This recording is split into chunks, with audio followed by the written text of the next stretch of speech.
L'abattoir que nous allons visiter aujourd'hui n'en fut pas toujours un. D'après les images d'archives retrouvées sur le site de l'IGN, ce site fut un château avec un parc et un bois attenant comme illustré sur cette carte de l'état-major datant de 1866.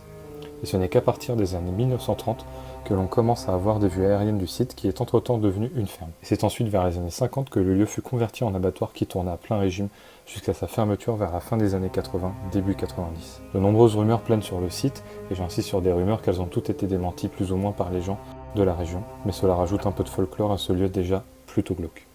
Le patron se serait suicidé sur les lieux, un ouvrier se serait pendu dans la porcherie, et une femme se serait jetée du haut du château d'eau. Bien évidemment, comme je l'ai dit plus tôt, ces rumeurs ont toutes été démenties. L'abattoir reste en très mauvais état de par son abandon. Le lieu reste assez grand, composé de l'abattoir, donc des box à cochons, de l'usine en elle-même, composée donc de plusieurs pièces vides dont il est impossible de donner l'utilité aujourd'hui étant donné que les pièces sont extrêmement vides, de plusieurs lieux attenants comme ce qui semble être un garage pour la maintenance des véhicules de livraison, mais également une maison et ce qui semble rester de l'ancien corps de ferme. La maison devait être pour les membres du personnel, mais également 2 hangars annexes qui devaient sûrement servir au stockage et au conditionnement de la marchandise. Le site reste assez vide et délabré, même s'il est simple d'accès et surtout dangereux.